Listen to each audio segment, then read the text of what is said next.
The air carried a brittle edge of approaching winter, sharp enough to rasp Clara Dawson's throat as she led her paint gelding onto the rutted lane. Noon sun glowed but gave no warmth. Dust rose in powdered sheets around her boots.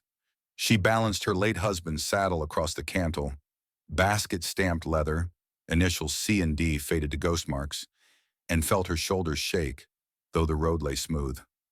Ahead, a cedar-paneled house and a weathered barn crouched beneath distant mesas, smoke drifting from a short stone chimney. A plank sign, Sunrise Bend, hung askew beside the gate. She took one steadying breath, straightened her spine, and walked on. Jack Calder stepped from the barn, wiping pine pitch from his knuckles, the November light turning the scar across his ribs to a pale ribbon through his shirt. He noted the newcomer's stiff posture, the tremor she tried to hide, the saddle clasped like a relic. At the porch he met her eyes, gray shot through with sleepless violet. "I'm looking to sell," she said, voice hoarse from miles. $15 fair?" He glanced at the tooling, saw care in every oiled crease, and the newer polish on the horn where a hand had lingered. "Coffee first," he said, moving aside. "Price after." Inside smelled of rabbit stew, barley and thyme simmering low. Cedar shavings crackled in a pot-bellied stove. Ren Larson, slender, belly round with new life, set a second cup on the table without breaking stride. Eli, a boy not yet 9, carved letters into a slate at the far corner, tongue peeking as he etched the curve of R light from a single window, caught floating dust like stray sparks. Clara wrapped chilled fingers around the tin mug. The heat burned. Welcome. "Dawson," she managed. "Clara, husband Caleb drove freight south of Santa Rosa, shot off the track for a crate of cheap whiskey." Her gaze dropped to the worn floorboards. They absorbed the story without echo. Jack nodded once, reached into a wooden box beside the hearth, counted 15 silver dollars and laid them on the table. "Worth more, but that's what I have in coin." She stared at the money, back at the saddle propped near the door, grief flashing like broken glass. Wren placed a bowl of stew in front of her. Clara hesitated, then ate, spoon rattling against the tin as though measuring the depth of her hunger. Wind rattled the shutters. Outside, the creek whispering beyond the orchard carried recent rumors. A washed-out rail spur 3 valleys east, ex-rail hands roaming for work or trouble. Jack's eyes flicked to the ridge, reading the sky the way some men read scripture. After the meal, he led Clara to the barn, showed her the spare stall. "Geldings need rest, too," he said. She stroked the horse's neck, whispered thanks it didn't need to understand. When she turned, Jack had lifted the saddle to a hook by the door, near a brass button strung on a red ribbon, and a scattergun oiled to a midnight gleam. "Stay for the night," Wren called from the doorway, voice gentle but firm. "Snow's flirting with the high ridge." "One night," Clara agreed, though something in the house, the hush, the subtle weight of belonging, pressed against the walls of her resolve. She bedded down in the loft, near a cradle where an infant stirred between breaths. Each soft exhale braided into the slow timber creak of the rafters. Below, Jack and Wren whispered strategy over fresh sharpened tools. Fences to mend before frost, barley sacks to haul, a creek bank still skittish from last spring's flood. Clara closed her eyes, letting their subdued voices weave a lullaby she had lived months without. Morning cracked frost across the water troughs. Jack found Clara already outside, her husband's saddle blanket draped over the corral rail, shaking out dust. "Paid for bed and feed," she said, handing him a brush. He took it, surprised by the steadiness in her voice. They worked side by side, brushing the gelding's winter coat until it shone like wet chestnut. Smoke rose steady from the chimney. Breakfast tasted of skillet bread and apricot jam. Eli asked Clara if her husband rode with the cavalry. She paused, smiled a thin line. "Freight men fight time, not wars," she answered, folding jam onto his bread in a tidy square. Wind shifted. From the ridge came echoing gun reports. 3 staggered. Jack froze, head tilted. Wren's eyes flared, instinctively rocking Baby Lark close. Jack buckled on the holster he'd hung dormant for months, the Colt heavy yet familiar. Clara's hand hovered at the scattergun. "Drifters cutting fence last week," Jack explained to Clara. "Likely nothing." But his jaw stayed tight as wire. Afternoon found them riding the east boundary, Jack, Clara, and Eli bobbing behind on a shaggy pony. They discovered boot prints at the creek ford, a broken strand of barbed wire curling like a question. Clara cited a tuft of chestnut hair snagged on the fence. Horse, not rustler. Still, Jack re-tensioned the line. Clara driving staples with measured blows, her shoulders squaring each time iron struck cedar. Sun fell behind the buttes, turning the creek to liquid fire. As they rode back, Clara drew the gelding alongside Jack's roan. "You could have haggled yesterday," she said quietly. "Why pay full when folks round here count pennies?" "Because mercy costs less than regret," he answered, eyes on the path. After a silence, he added, "You were carrying more than a saddle." That night, Clara washed dishes beside Wren, steam fogging the window. She traced condensation with a fingertip. C, then D, let it fade. Wren dried a plate, spoke without looking up. "We lost a lot before we found this roof," she said. "It stays standing because every stranger brings a new beam." Clara inhaled wood smoke, barley, faint lavender from the cradle. She reached into her pocket, withdrew the stack of 15 coins, laid them on the windowsill. "Bed's paid," she said, "but the saddle stays till spring." Jack, watching from the doorway, felt something inside unclench with the quiet click of a holster strap. He lifted the brass button from its hook, pressed it into Eli's palm. "Every story needs a start," he told the boy. Eli nodded, solemn, and slipped the token into Clara's hand. Through the pane, frost began to lace the orchard posts.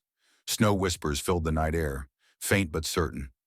Clara closed her fingers around the brass and ribbon, felt their warmth. The coins remained on the sill, silver catching lamplight, no longer serving as payment, but as testament, a place reclaimed, not bought. Outside, the first snowflake landed on the saddle horn, melted into the leather's long-kept cedar scent. Inside, the hush grew deep enough to cradle 5 heartbeats without breaking. And somewhere beyond the ridge, distant gunshots echoed again, fainter, as if already losing their claim to the plain's enduring quiet. Snow settled deeper each dawn, muffling the land that had taken Clara Dawson in after she traded her husband's saddle for a bowl of stew and a chance to breathe. The saddle stayed on its hook, and the stray gunshots beyond the ridge stayed in memory, not in sight. Morning light came watery through a blanket of low cloud.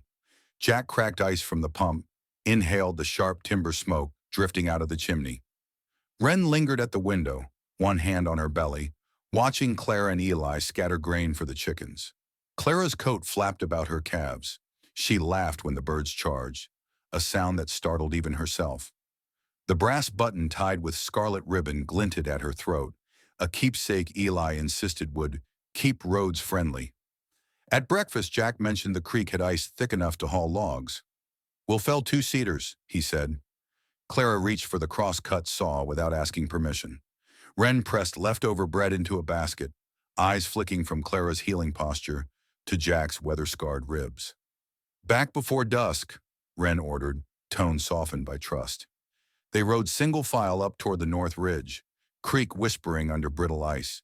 The forest smelled of wet cedar and distant snow. Jack set the saw teeth against a straight-trunked giant.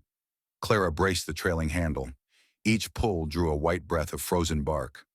Halfway through, Clara paused, listening.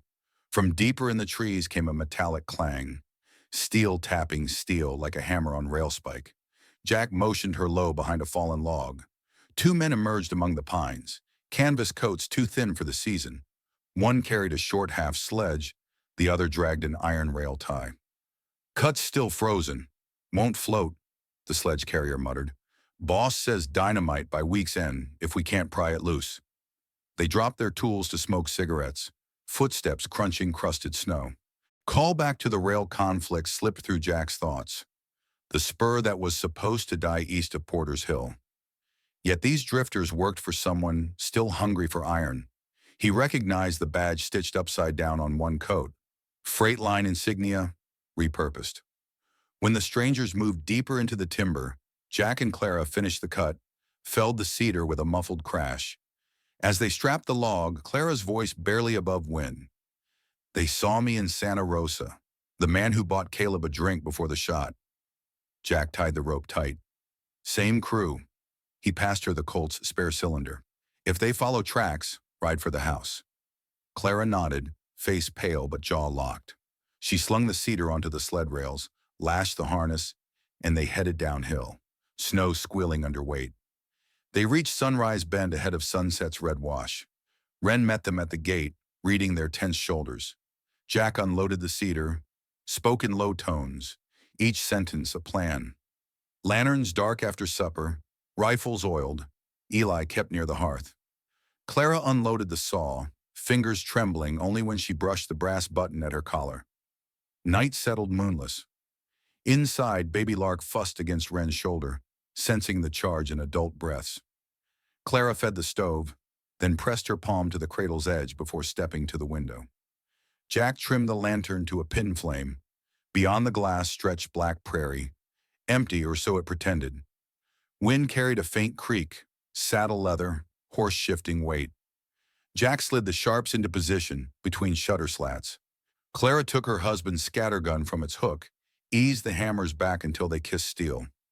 In the doorway, Eli clutched a smooth cedar shaving Jack had carved that afternoon, the scent anchoring courage in his chest. Hoofbeats halted just short of the yard.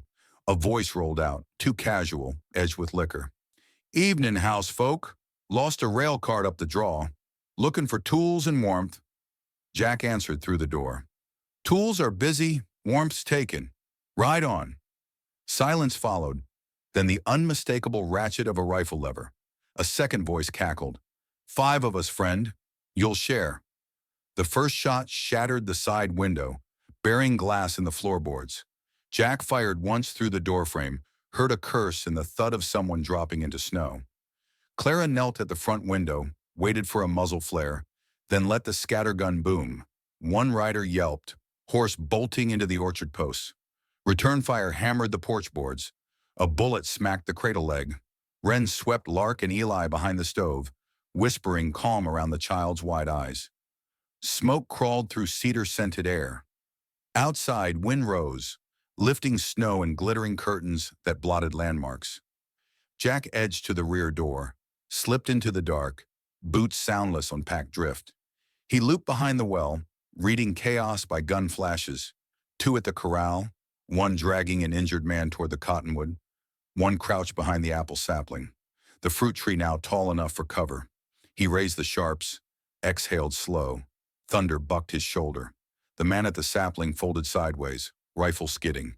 Another shout, hoarse, panicked. "He's flanking!" Footsteps scrambled. The remaining pair mounted, spurred into the black, leaving their wounded. Snow swallowed hoof prints almost as quickly as they formed. Jack circled back. Clara pushed open the front door, gun still ready, eyes sweeping the yard-lit ghost gray. "Clear," Jack said. They hauled the wounded stranger, sledge carrier, into the barn, bound his arm, left him under rope coil guard. Inside the house, Wren hushed Lark. Eli whispered numbers again, restarting the cricket tally lost in gunfire. Before dawn, Deputy Stone arrived, arm in sling but badge firm. She took the prisoner, heard the report, then knelt by the bullet-scarred cradle leg, running a thumb over splintered wood. "Rail boss will tighten his purse now," she murmured. "He's losing more men than steel." Jack replaced the shattered window with cedar board, dawn light slanting gold around its rough edges. Clara swept shards into a pail, each clink echoing the fracture healing in her spine. Wren stitched fresh muslin over the cradle damage, humming so low it blended with baby breaths. Snow melted under sunrise, revealing tracks that led nowhere. The house stood, quiet intact save for the board across the sill, a scar that would hold warmth all the same. Jack hung the Colt back on its peg, then pressed his palm to Clara's shoulder. She set the pail down, turned and leaned into that steady silence. No one spoke of leaving. Beyond the orchard, creek ice whispered of breaking free. But inside Sunrise Bend, the hush grew roots deeper than any frost. A hawk wheeled above the ridge where the rail spur slept unfinished, and below, 5 heartbeats matched the slow, certain rhythm of a homestead that had learned how to survive both winter and men who mistook mercy for weakness. First light smeared the horizon violet gold and found Sunrise Bend already awake. Wren leaned against the porch rail, one palm resting on the swell beneath her ribs, while baby Lark dozed in a wrap across her chest. Clara came from the barn with steam spiraling off a fresh bucket of milk. She paused to brush wood dust from her sleeves, then nodded toward the still-boarded window. The cedar plank, nailed up after the night they'd traded gunfire for quiet, had begun to silver at the edges, scar turning skin. Beyond the orchard, creek ice had broken days ago. Now muddy water rushed loud enough to drown distant memories of rifles. Eli scampered along the bank with Ruth McCallan's nanny goat at his heels, reciting his numbers out loud. 112, 113. Each count a litany meant to keep the world orderly. Jack stood ankle-deep in the flow, guiding cedar poles into a V-shaped weir. He'd slept little since the attack. Muscle under the old bullet scar ached whenever he twisted, but the work settled his mind. At his signal, Clara pushed another pole down the slick embankment. "If we trap early trout," he called over the roar, "there'll be enough for smoking." She answered with a thumb up, fingers snugged tight around the brass button Eli had given her. Its red ribbon, once bright, was now the color of dried clay, yet it never left her throat.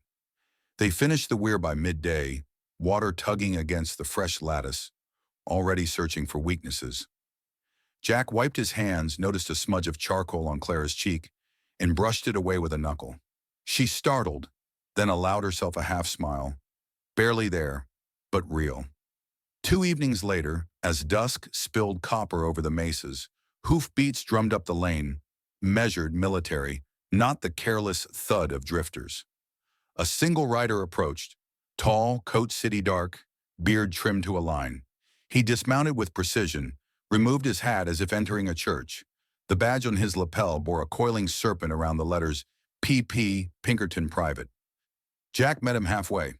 Wren watched from the porch, one hand near the sharps hanging just inside the door.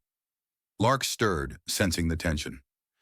"Name's Clayton Merritt," the stranger said, voice Philadelphia polished, "retained by the Western and Pacific Freight Company to locate missing cargo, personnel, and accountability."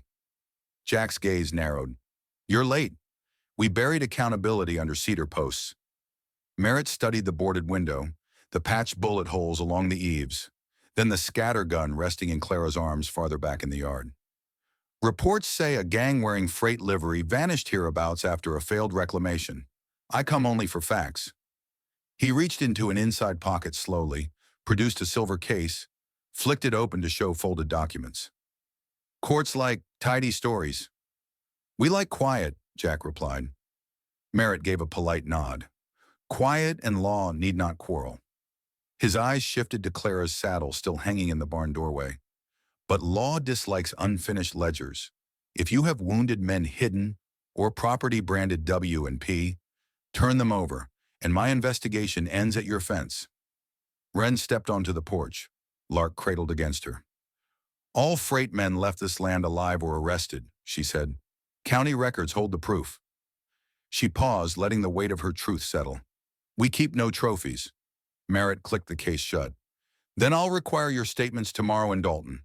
He mounted, reins taut. "A single wagon of payroll notes is still missing. If it rolls through here, remember, silence can become conspiracy." The Pinkerton rode east, silhouette swallowed by rising moonlight. Jack watched until dust stilled, then shook his head. "He'll circle again." Clara checked the scattergun hammers, found comfort in the solid click. Spring hurried the orchard into bloom. Apple petals drifted like slow snow over the scar in the porch rail, where a bullet had split the grain. Each morning, Jack or Clara rode fence, looking for signs of Merritt's return. Boot tracks too neat, cigarette stubs trimmed square, but found only deer prints and the occasional freight line crate washed downstream, empty of anything but river silt. One overcast afternoon, Eli shouted from the weir.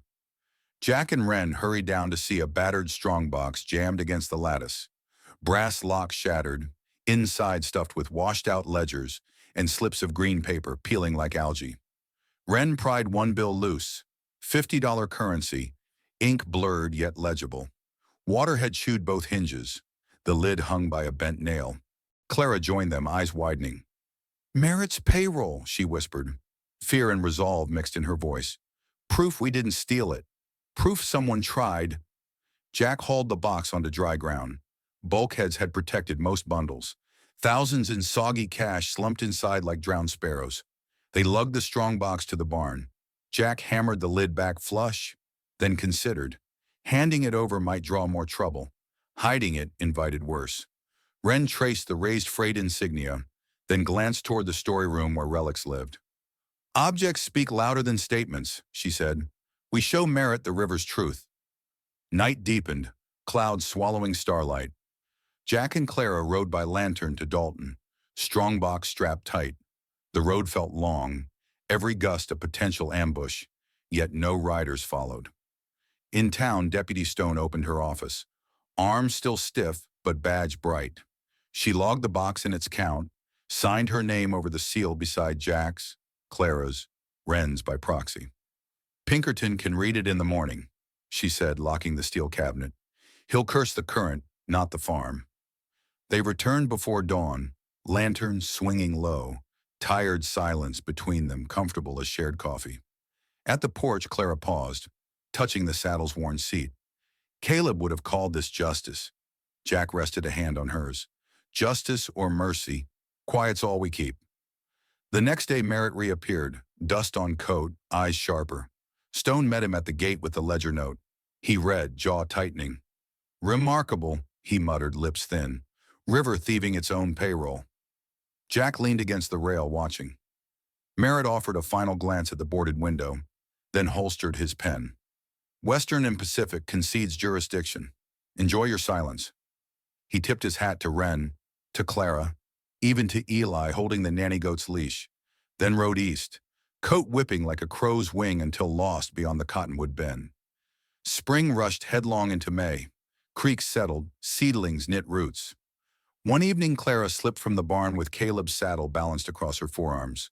She carried it to the orchard and set it beneath the apple tree, fresh blossoms falling onto leather like soft applause.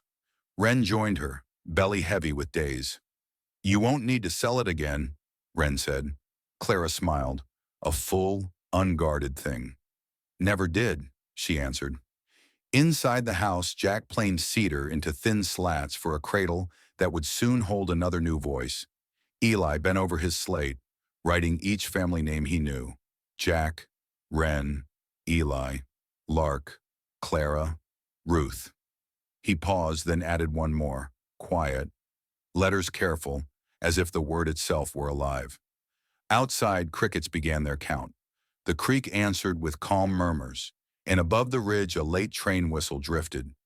Distant, faded, harmless. Sunrise Bend let it pass, then breathed deeper, branches lifting skyward in warm dark.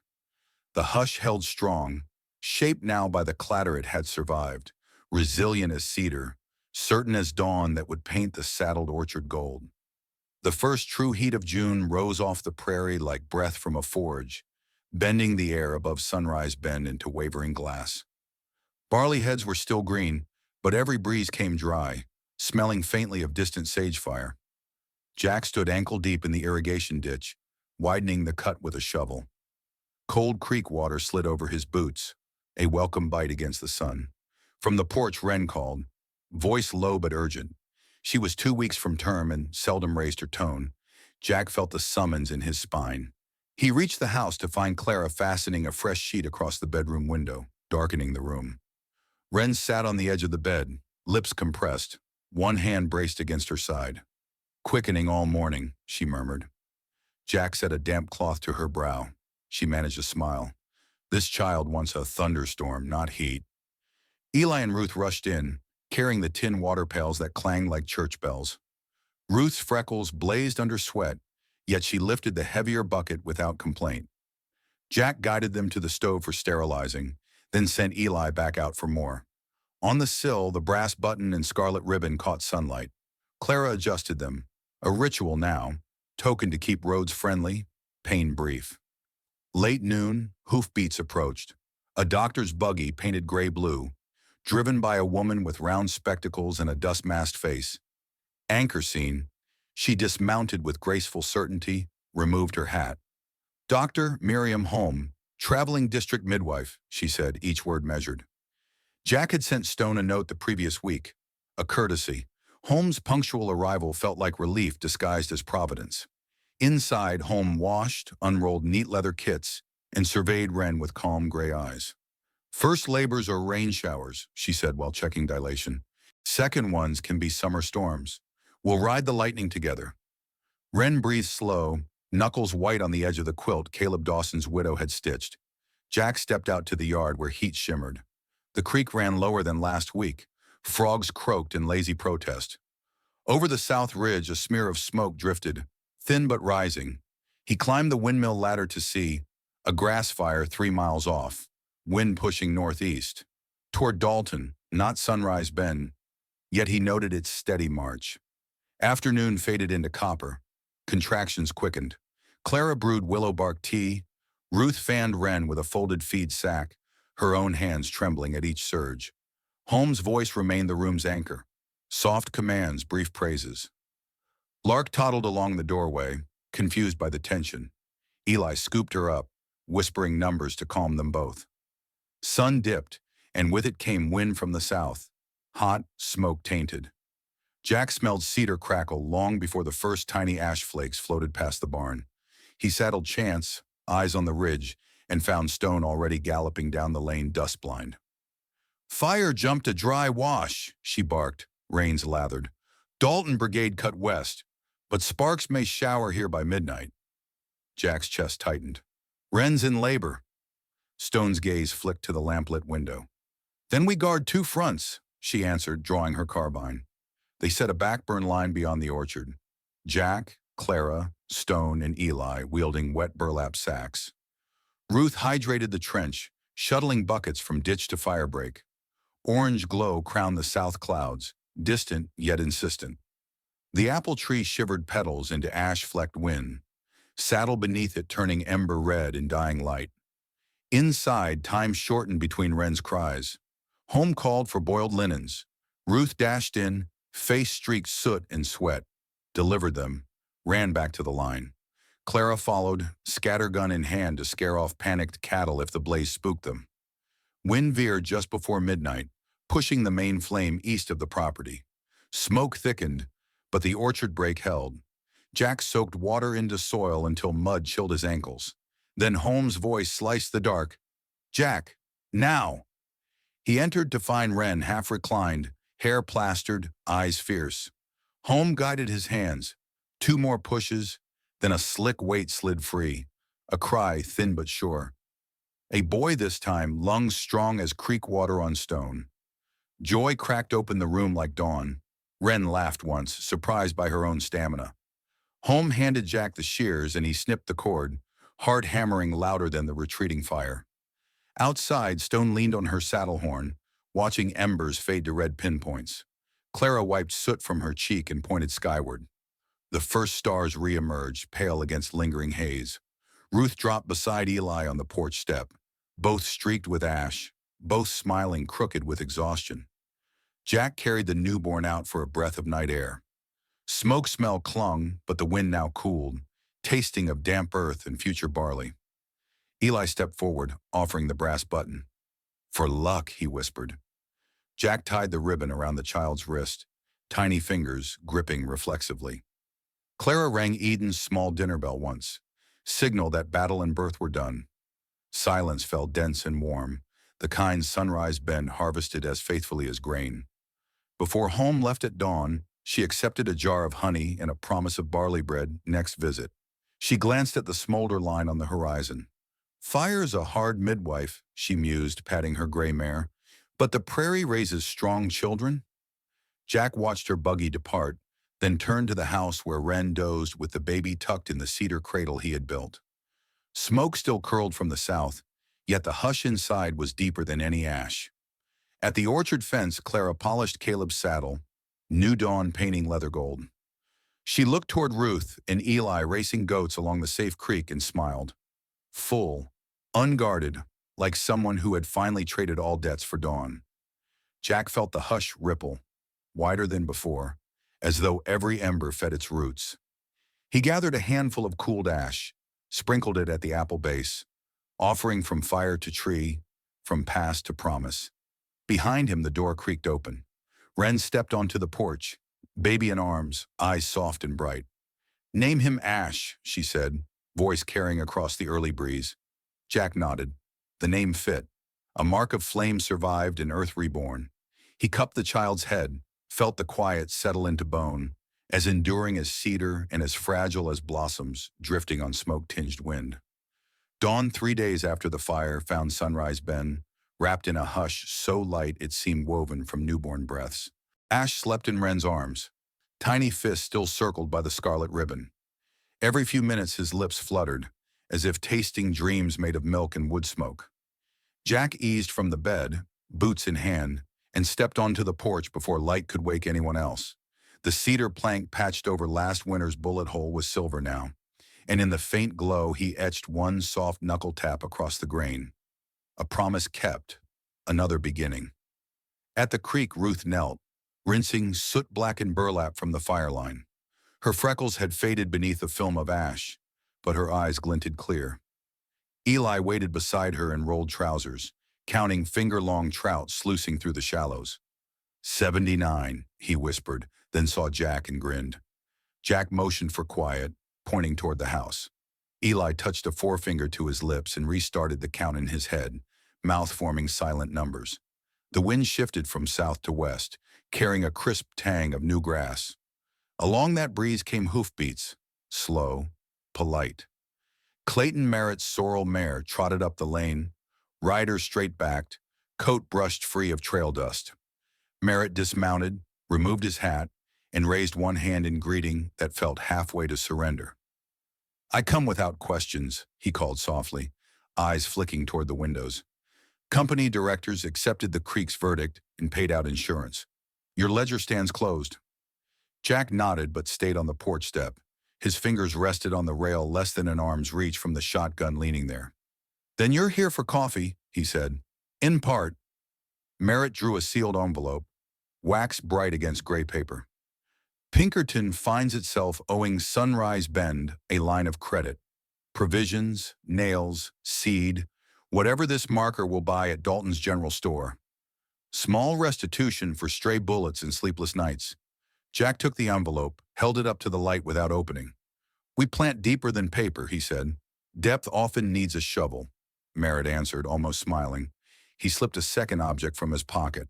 A pocket watch, brass case dented, chain broken. "Belonged to a rail foreman you buried last winter. Thought it might speak better hanging here than rusting in a depot vault." He laid it on the porch rail, stepped back. From inside, Wren's voice floated, a low croon settling the baby. Merritt's eyes softened. "Your house keeps growing," he murmured. "Guard it well. The planes aren't through testing fences." He remounted, tipped his hat to Ruth and Eli at the creek, and rode off, hooves unhurried, as though the land itself choreographed every trot. Jack slipped the envelope into his vest, lifted the watch. The lid clicked open, hands frozen at 7:18, glass cracked in one spidered burst. He closed it gently, hung it beside the brass button on the storeroom post. Time could stay stopped there. Sunrise and supper bells kept truer measure anyway. Clara emerged from the barn with Caleb's saddle balanced under one arm and a coil of rope in the other. "Apple trees almost shading the mare," she said, voice half pride, half disbelief. "I'd like to ride out. Check the west fence." Jack studied her posture, shoulders no longer trembling beneath loss, and handed her the newly gifted watch chain. She looped it through the saddle's horn, a silent tie between yesterday and the miles ahead. They rode to the west boundary, ash-sweet wind brushing the wheat like a lullaby. None of them dared sing aloud. Fence posts stood true. The fire had spared this side. Yet near the last cedar stake lay tracks, wagon ruts recent, iron rim narrow. Clara swung down, pressed 2 fingers to the grooves. "Heading north," she said, "but light. 1 animal, maybe 2. Jack scanned the ridge, saw only heat shimmer. Still, he anchored a fresh strand of wire, tied it with the neat twist Caleb once favored. "Strangers follow fresh roads," he said quietly. "Let them pass." On the ride back, clouds rolled over the sun, scattering a hush thick as sermon air. Rain followed, first warm drops tapping dust, lifting the scent of crushed sage. By the time they reached the yard, Wren had carried Ash onto the porch so he could feel the world drizzle soft against blankets.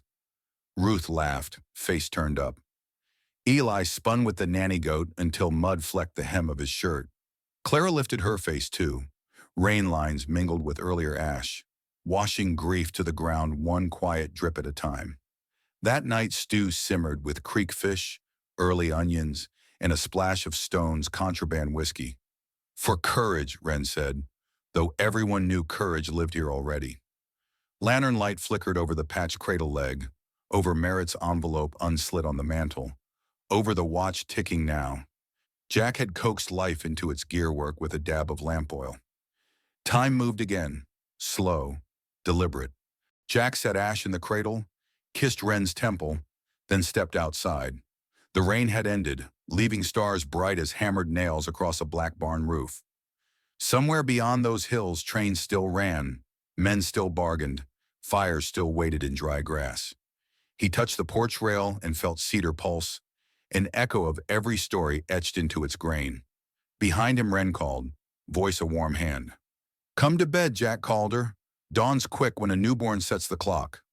He smiled into the quiet night, then answered the house he had chosen, boots scuffing soft across the threshold, door closing on a hush that had learned to grow stronger with every storm the prairie could contrive.